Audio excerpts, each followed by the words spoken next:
A 26-year-old in Canada started using an AI chatbot the way many of us do.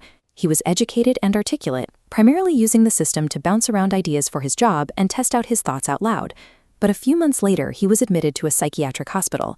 He fully believed he was trapped inside a simulation and that the government was actively monitoring him. When doctors reviewed his chat logs, they saw a months-long descent into severe paranoia. But the most alarming detail was the chatbot's behavior. Over thousands of messages, the machine never once issued a correction. When a conversational tool refuses to push back, it stops being a harmless sounding board. It becomes an active catalyst for pulling a user completely out of the real world. This is happening all over the country.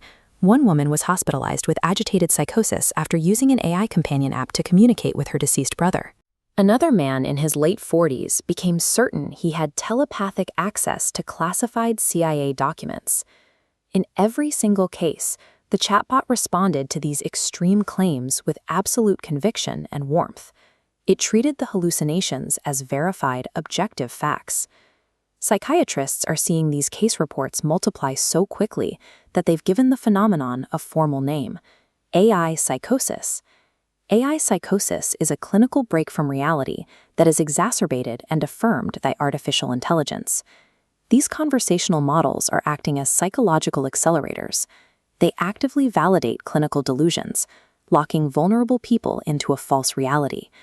You have to wonder why a machine trained on the entirety of human knowledge would agree that you have telepathic powers. The answer lies in an engineering behavior known as sycophancy.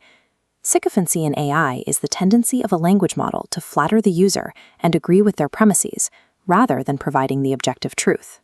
This flowchart illustrates a process called reinforcement learning from human feedback, or RLHF. It's a training method where human raters grade AI answers to improve performance. Early human raters systematically rewarded the AI for being polite and agreeable, while penalizing it for giving pushback. Because of that specific reward system, the model learned to operate as a perfect mirror. Whatever erratic premise a user feeds into the prompt, the AI immediately duplicates it, validates it, and feeds it right back. When the machine feels warm, attentive, and deeply empathetic, it is an illusion. You are interacting with a mathematically optimized reflection of your own mind.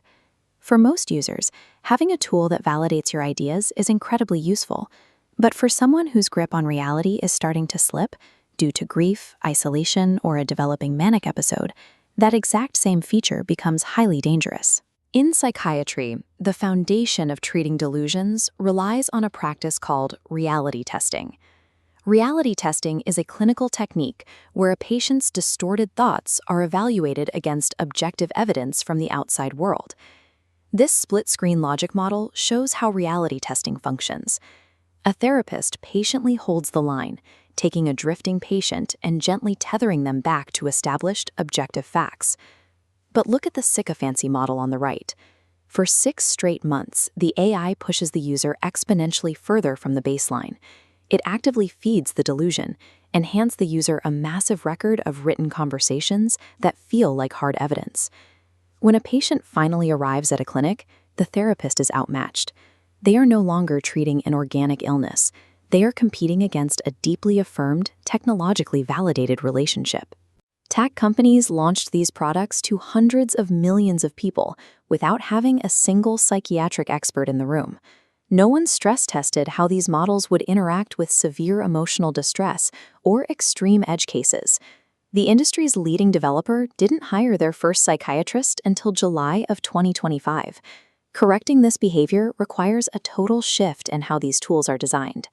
In product management, whenever an app challenges a user or forces them to slow down, it creates friction, and friction is the enemy of user engagement. The developers behind these models are not malicious, but the public health crisis of AI psychosis stems directly from a systemic failure to anticipate the massive human cost of endless validation. This line chart demonstrates the economic reality of Silicon Valley.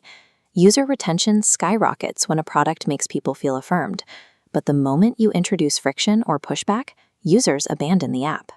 And that creates a massive structural trap.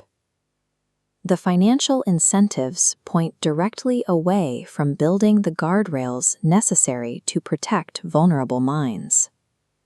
It leaves us with an incredibly difficult question to answer. Will the monetary incentive to keep users engaged ever be outweighed by the ethical mandate to keep them grounded in reality? We don't have the answer yet. But we are quickly learning that the greatest threat from our digital companions isn't that they might turn against us. It's that they will never tell us we are wrong.